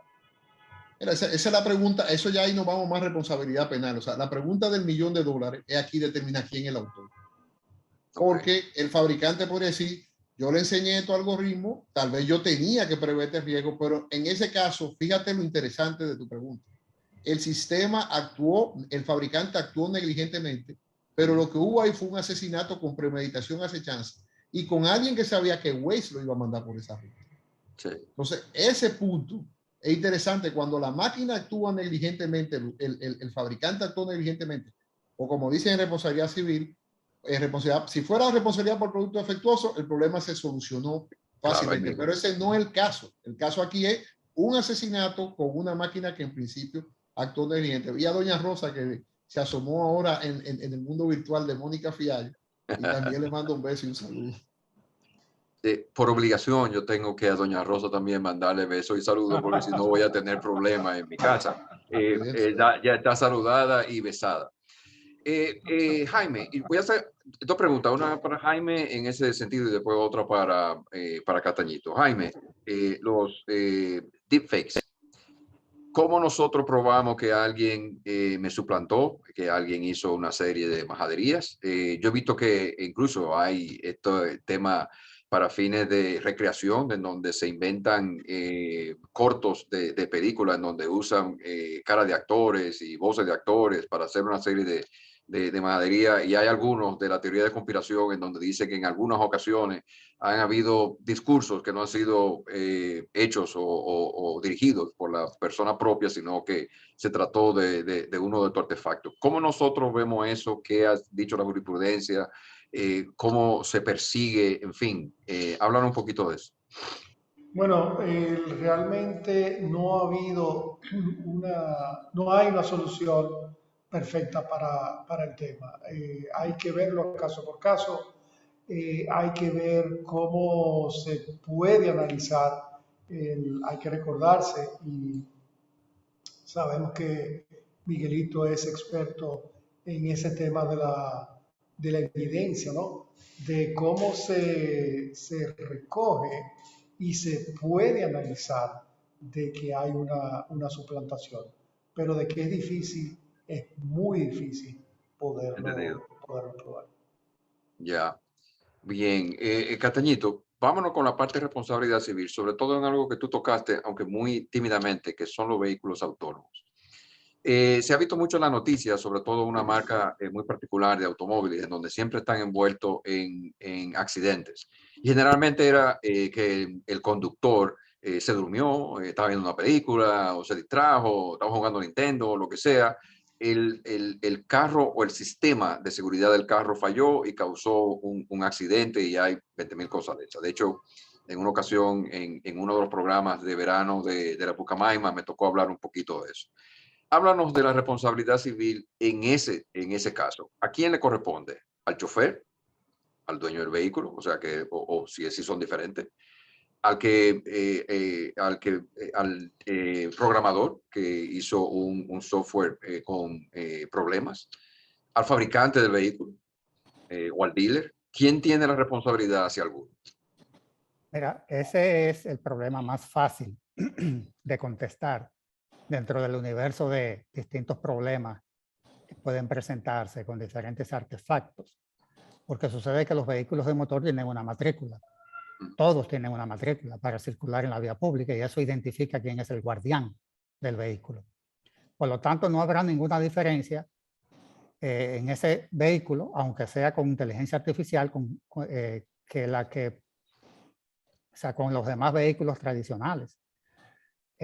Por supuesto, no habrá un conductor, es decir, no habrá posibilidad de aplicar una responsabilidad civil basada en la falta, que es la nueva corriente que a partir de agosto del año 2016 la Suprema Corte de Justicia está aplicando, con un viraje jurisprudencial que dio de que en materia de accidentes de automóviles, que choquen dos que están en movimiento y la demanda venga de parte de uno de los pasajeros, o de un conductor al otro, o de un propietario al otro, pues la responsabilidad va a ser basada en la falta probada.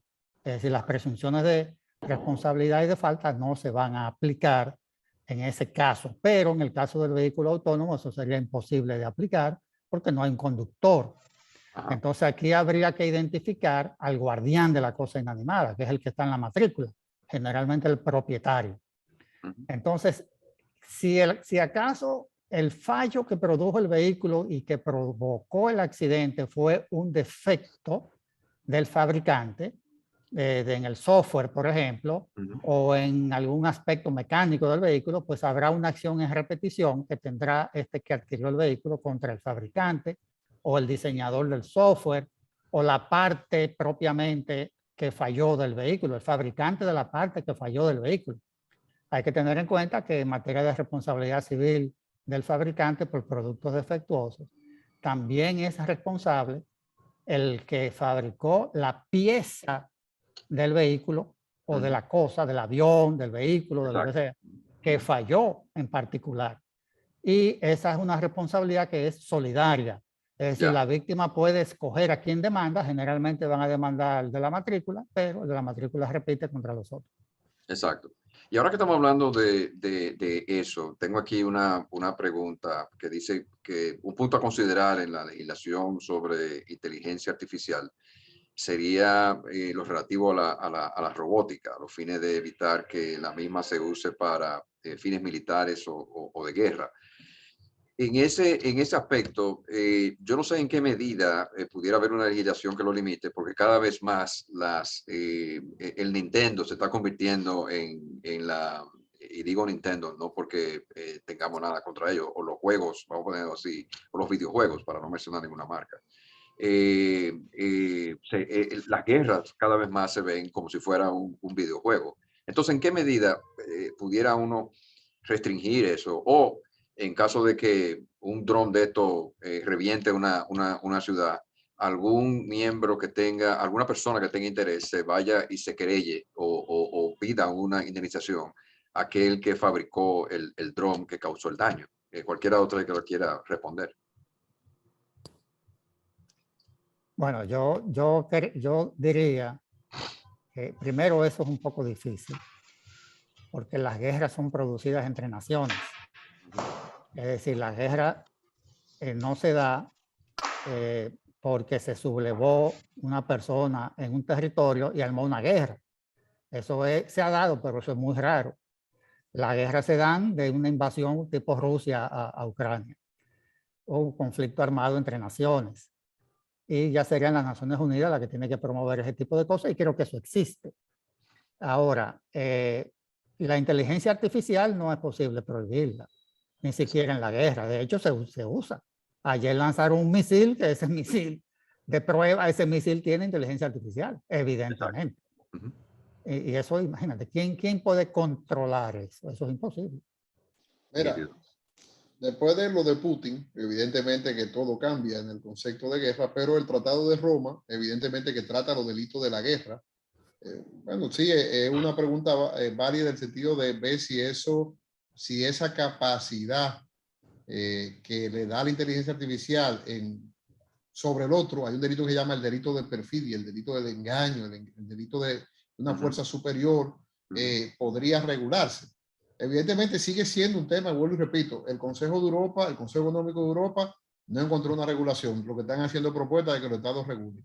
Y evidentemente en el en el Estatuto de Roma habría incluso que hacer modificaciones en el ámbito internacional para obligar a los estados a que regulen el uso de inteligencia artificial, porque como dice Julio Miguel, prácticamente uno ha visto la guerra de los últimos años son inteligencia artificial. Ubican lo que quieren ubicar y disparan, prácticamente no van soldados. O sea, la bomba cae y después los soldados llegan y se tiran la foto con la bandera en Irak, pero primero hay un poco aquí de lo otro. Exacto. Para ti mismo, Miguel, ¿tú consideras que el algoritmo utilizado en el caso Loomis versus State se crea un concepto de peligrosidad fundado en criterios o bases objetivas? Por ejemplo, a través de la determinación de factores ambientales, de riesgo, de reincidencia y demás. Pregunta que a uno de los participantes le encantó. Mira, yo siempre he dicho, cuando trato el tema de la reincidencia, de que dos personas, yo me crié en los restauradores y trabajaba mucho con gente o jugaba mucho con gente de Manganagua, con un barrio que queda atrás. Dos personas de Manganagua, hay una seria y hay una honesta. Hay una honesta y hay una que es un delincuente. Vamos a suponer que hay tres. Pero evidentemente el índice de criminalidad en los vecindarios, ambiental, como dice ellos, es mucho más alto que el índice de criminalidad en el polígono central de la ciudad. Claro, la crítica al sistema de Loomis es que estigmatiza. Y evidentemente lo que él está hablando en derecho penal se llama el derecho de la peligrosidad, el derecho del riesgo, o sea, el derecho de lo que yo estoy regulando, que no sé si va a cometer un delito o no, pero de entrada, porque tú naciste en un barrio de la ciudad humilde, cuando a ti te condenen te van a poner mucho más años que uno que nació en nada. Yo creo que ahí hay cosas que evaluar, pero la pregunta que yo me hago en lo interior, en lo más interior es, ¿acaso eso no pasa en la vida real? ¿Acaso el niño lindo que va con una camisa blanca y un pantalón azul lo juzgan igual que a uno que lleva un tatuaje? O sea, ese es el tema, porque al final de cuentas, recuérdese, y fue Jesús García, aprovecho para saludarlo, que el sistema de inteligencia artificial lo que trata es de imitar y superar al ser humano. Y ahí es que viene la necesidad de la regulación. Muy bien. Otra pregunta que la veo bastante interesante, tomando en consideración la territorialidad de las leyes, para el caso de que un robot con inteligencia autónoma de un X país, pero cuya tarjeta madre de códice se haya protegido en un país extranjero, ¿cómo pudiéramos determinar, quizás eso sea de Jaime, cuál sistema jurídico es el aplicable? ¿Se vería desde el aspecto del fabricante, desde el punto de vista de custodia del avatar, que no es la película? La civil, o sea, estamos hablando de qué tipo de responsabilidad hay, quizá entonces la respuesta puede ser compartida entre Jaime y Catañito. Jaime, estás en mute. Habría que ver cuál es el caso específico que se ha hecho. Nosotros tenemos una ley 5307, si hubiese algún tipo de infracción penal que dice de manera expresa, se refiere de manera expresa a los temas extraterritoriales, de cuándo puede un tribunal en la República Dominicana ser competente. Y hay que, poniéndome un poco en el lado de Miguelito, y yo sé que esa es su rama especial, hay que ver que la Convención de Cibercrimen de Budapest precisamente lo que quiso evitar es que un ilícito que se haya cometido en algún país no tenga una forma fácil de no ser juzgado por el hecho de precisamente, y escúchame la repetición, de una incompetencia de tribunal. Entonces, eso quiere decir que muy fácilmente que el Tribunal Dominicano, o dependiendo de cómo se haya hecho la situación, pueda ser competente para conocer del hecho. Muy bien. Bueno, yo podría añadir a eso que si el daño se produjo en el territorio dominicano, los tribunales dominicanos son competentes, aun cuando se haya provocado desde el extranjero. Perfectamente. Independientemente de que también puede ser competente el territorio del lugar donde fue llevada a cabo la conducta que se produjo el daño acá. Es decir, ahí habría la posibilidad de apoderar a más de una jurisdicción, por supuesto que solamente una, desde que falle, descarga la otra. Muy bien. Es decir, solamente puede haber un solo fallo en materia de responsabilidad civil, no dos, uno solo. El Código Procesal Penal y la Suprema Corte de Justicia tiene ya sentencia. Dice que cualquier delito que parcial o totalmente tenga un efecto sobre la República Dominicana le da competencia a la República Dominicana, independientemente de cosas. Porque vuelvo y repito, Jaime trató con mucha lógica el tema de la ley de delito informático. Pero aquí podemos hablar de delitos normales, asesinato, homicidio, que no son delitos informáticos, son delitos que se utilizan en lo informático. Pero evidentemente de que poco importa porque el Supremo Dominicano y el Código Procesal Penal es muy claro de que si total o parcialmente el delito tiene un efecto en territorio nacional, es competente. Muy bien. Para Castañito, una pregunta de que si cree que es posible que se desarrolle una legislación que contemple las técnicas interpretativas para identificar los grados de autonomía de la inteligencia artificial y poder así determinar la aplicación de la responsabilidad civil? Mira, yo diría que todo es posible. Ahora bien, hacer o lograr esa legislación, yo creo que va a ser más difícil que la del aborto. Ok, es muy dramático. Sí, ¿por qué? Porque hay demasiados intereses encontrados para poner de acuerdo tantas variables diferentes. Eso es una cosa muy difícil, pero sí, siempre es posible con buena voluntad de todos los sectores. Claro, claro, señores. Jaime, Castañito, Miguel, 1.000.000 de gracias por este tiempo que nos han dedicado. La verdad que hemos aprendido mucho de lo que es sobre todo la inteligencia artificial y de cómo el uso de ella puede traer consecuencias tanto civiles como penales, que no es solamente lo bonito de verlo en la película de ciencia ficción, sino que en la vida real ya estamos viendo esto. Quiero agradecer a todos los participantes en este panel y sobre todo a las preguntas que vinieron en el chat, todas muy interesantes, y no hubo la necesidad de que yo tuviera que hacer mucho esfuerzo en inventarme las mías, o sea que también le agradezco mucho a eso. Quiero agradecer a Adopi y a la directiva de Adopi por este IP Week, por invitar a los panelistas, por colocarme a mí como su moderador.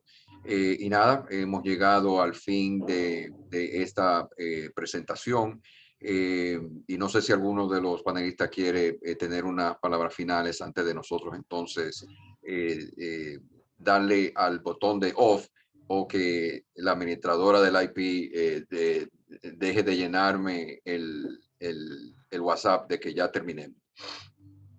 Muchas gracias por todo. Nada, muchas gracias por la invitación. Ha sido realmente una sesión donde todos hemos salido beneficiados. Bueno, gracias. Y la verdad que lo interdisciplinario en derecho demuestra de que ninguna rama puede abarcar un problema jurídico. Entonces yo creo que es el gran aporte. Yo aprendí mucho hoy de Jaime, siempre he aprendido mucho de Jaime. Y yo, vuelvo y repito, le dedico esta ponencia a mi querido profesor Jaime Ángel y a mi querido profesor Julio Miguel Castaño. Excelente. Pues bien, muchísimas gracias a todos. El IP Week sigue. Mañana van a estar visitando algunos colegios para fines de que ya la propiedad intelectual sea una situación que desde pequeño lo tengamos en mente. Y en adición a otras actividades que en el fin de semana se van a presentar para aquellos que son miembros de Adopi. Así que concluyo dándole las gracias nuevamente a todas las personas que ya le di gracias, no lo voy a repetir. Y nada, hasta el año que viene. Hasta luego. Chao.